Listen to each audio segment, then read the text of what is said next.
नमस्कार, मैं हूं आपके साथ कविता राणा। हिंदुओं का गौरव, नाथ परंपरा का चेहरा, संत समाज की नेतृत्व शक्ति, जिसकी रगों में बसता है हिंदुत्व को सींचने वाला महंत, वो नाम है योगी आदित्यनाथ। जी हाँ, यूपी में फिट और दुनिया में हिट मठाधीश से मुख्यमंत्री की गद्दी संभाल रहे मुख्यमंत्री योगी आदित्यनाथ आज की डेट में सबसे चर्चित चेहरा है। छोटी सी उम्र में संन्यास धारण करना, 22 साल की उम्र में गोरखपीठ का उत्तराधिकारी बनना, 26 साल में संसद की चौखट तक पहुंचना और बीते 8 सालों से यूपी की सत्ता संभालना, आज के डेट में योगी नाम का चेहरा हर किसी की पहली पसंद बनता जा रहा है। अन्य प्रदेशों में योगी के यूपी मॉडल की डिमांड है और योगी में कल का मोदी देखकर दुश्मन अभी से खौफ में है। अब आप इसे मेहनत का फल कहें या फिर दैवीय शक्ति का प्रभाव, आज ये सवाल इसलिए पूछा जा रहा है क्योंकि देश का संत समाज योगी की भीतरी शक्तियों को देख चुका है। मस्तनाथ मठ के मठाधीश और योगी बाबा को अपना गुरु भाई बताने वाले बालकनाथ योगी साफ कह चुके हैं कि आज के गोरखपीठाधीश्वर में महंत दिग्विजयनाथ और महंत अवैधनाथ की तप साधना विराजमान है। और इसी कड़ी में जगत गुरु स्वामी राम कमल दास वेदांती जी भी योगी की भीतरी दैवी शक्तियों को उजागर कर रहे हैं। बीते दिनों काशी में श्री राम जानकी मंदिर भूमि पूजन समारोह में पहुंचे जगत गुरु स्वामी राम कमल दास वेदांती जी ने मठाधीश योगी आदित्यनाथ के संदर्भ में क्या कुछ कहा और योगी के भीतर की किन शक्तियों का खुलासा सबके सामने किया, देखिए उनके इस पूरे वीडियो में। जगत गुरु रामानंदाचार्य जी के उत्तम शिष्य श्रीमद अनंतानंदाचार्य जी महाराज के द्वारा संवत 1398 में श्री राम मंदिर की स्थापना की गई। क्रम काल चलता रहा। 1669 में औरंगजेब के द्वारा जब वाराणसी के विश्वनाथ मंदिर के साथ साथ में अन्यतम महत्वपूर्ण मंदिरों को ध्वस्त किया गया, उसी के साथ में इस मंदिर को भी ध्वस्त किया गया। लेकिन हमारे पूज्य अनंतानंदाचार्य महाराज के साथ में कश्मीर से और अन्यत्र से आए हुए संत चारों तरफ यहाँ पर हैं और इसलिए इन सभी की जागरूकता के कारण यहाँ पर मस्जिद तो नहीं बनाई जा सकी। राम मंदिर जीव का तिल यहाँ पर पुनर्स्थापित हुआ और बीच में गिरने पर श्री संत सिया रामदास जी महाराज ने लगभग 300 वर्ष पहले इस स्थान को, उनका नाम इस पर अंकित है, उनके द्वारा स्थापित किया गया। बाद में परम पूज्य संत बाबा खूबदास जी महाराज द्वारा विस्तृत किया गया। 300 वर्ष के बीच अंतराल में यह मंदिर जीर्णशीर्ण अवस्था में पहुंचा। महंतों के द्वारा इसका सुधार किया जाता रहा और अब जबकि भारत करवट बदल रहा है, भारतीय संस्कृति अंगड़ाई ले रही है और संपूर्ण भारतीय संस्कृति रत्न मंजूषा के सजग प्रहरी के रूप में हमारे आदरणीय प्रदेश के मुख्यमंत्री श्री गौरक्षपीठाधीश्वर योगी आदित्यनाथ जी महाराज का शुभागमन जब हमारी इस उत्तर प्रदेश के यशस्वी मुख्यमंत्री के रूप में हुआ तो अब हमारे राम मंदिर की भी स्वरूप बदलने के लिए बेचैनी से इंतजार कर रहा है। और मैं बड़े दिनों से प्रयत्नशील था कि पूज्य महाराज श्री का केवल उत्तर प्रदेश के मुख्यमंत्री होने के नाते नहीं, अभी जब मैं माल्यार्पण कर रहा था तो पूज्य महाराज श्री ने कहा कि माल्यार्पण तो महाराज जी को करना चाहिए, जगतगुरु हैं। पर मैं आपको बता दूं कि गोरखनाथ मठ संपूर्ण विश्व का एक ऐसा अध्यात्म चेतना का जागरूक स्थान है जिसमें हर एक युग में भगवान शंकर जी भगवान ही गोरखनाथ के रूप में अवतरित हुए और उन्होंने समय समय पर हमारे उन्हीं का शब्द संकल्प है। परम पूज्य दिग्विजयनाथ जी महाराज, परम पूज्य श्री आदित्यनाथ जी महाराज, उनकी जो एक चेतना थी उन्होंने ही विश्व हिंदू परिषद के माध्यम से भी निरंतर उन्होंने शंखनाद किया और इसी कारण से हमारे बीच में आदरणीय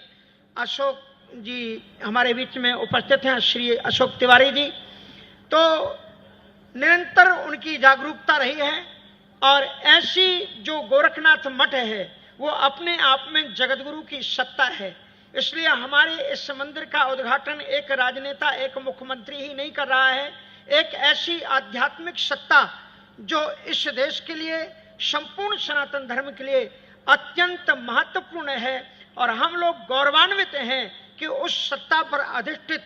परमादरणीय योगी आदित्यनाथ जी महाराज हमारे इस प्रदेश का नेतृत्व कर रहे हैं और उन्होंने जब नेतृत्व संभाला तभी हमारे राम जन्मभूमि अयोध्या का उद्धार हुआ और आज हम और लोग जिस अयोध्या में हमको एक बात याद आती है कि हम भोपाल में थे और जगह जगह प्रांत प्रांत की माननीय अर्जुन सिंह जी ने एक रामलीला मेला का समायोजन किया था, तो अयोध्या से भी एक रामलीला मंडली वहां पर बुलाई गई थी, पर उसका प्रदर्शन ठाकुर जी की कृपा से बड़ा अद्वितीय रहा। पर इस बार ऐसी रामलीला का शुभारंभ अयोध्या में आदरणीय योगी आदित्यनाथ जी महाराज के माध्यम से कराया गया,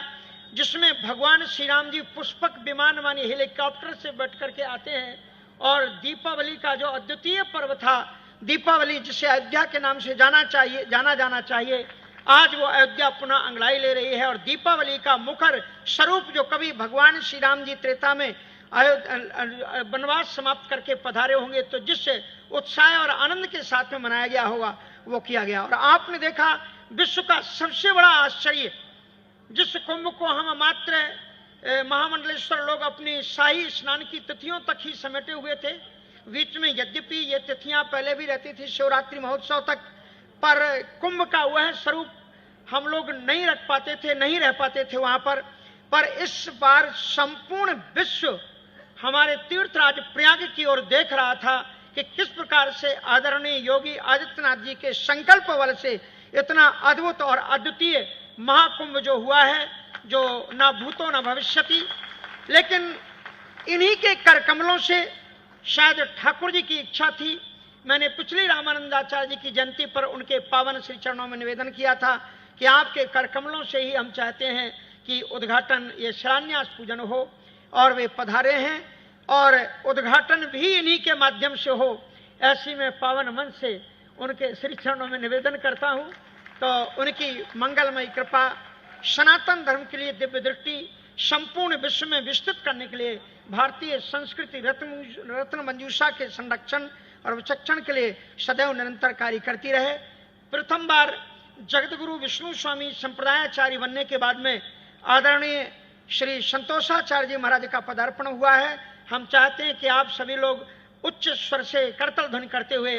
उनका इस आश्रम पधारने के लिए अभिनंदन और स्वागत करें। वो इतने विनम्र हैं, इतने सहज हैं कि उन्हें बराबर राम मंदिर की चिंता रहती है और एक ही बार कह रहे हैं कि महाराज जी आपके पास में बहुत धन है, क्योंकि सच कह रहे हैं, क्योंकि सतगुरु बाबा जी की जितना भी धन है वो सब हमारा ही है, तो हमें निश्चिंत होने की ही जरूरत है। इसलिए उनका एक बहुत बड़ा आश्वासन है और इससे हम बहुत आश्वस्त होकर के निश्चिंत हो गए हैं सतगुरु बाबा जी के कहने से। पुनः यहाँ पर पधारे हुए राजनीतिक क्षेत्र में देश की सेवा कर रहे समस्त विधायकों, मंत्रियों, आदरणीय दयालु जी और सभी नीलकंठ जी, श्री विधायक जी रविंद्र जी जायसवाल जी, और हमारे जो राष्ट्र समिति है, संत समिति, उसके महामंत्री आदरणीय जितेंद्र सरस्वती जी महाराज भी हमारे बीच में विराजमान हैं। उनका भी और सभी संतों का हम हार्दिक अभिनंदन और स्वागत करते हैं। इन्हीं शब्दों के साथ में पुनः आप सभी का हार्दिक अभिनंदन और स्वागत। और इसी तरह से आदरणीय मुख्यमंत्री योगी आदित्यनाथ जी महाराज का स्नेह दृष्टि हमारे राम मंदिर पर निरंतर बनी रहे, हमारे क्षेत्र पर बराबर बनी रहे, ऐसी कामना करते हुए अपनी वाणी को विराम देता हूं। जय श्री राम।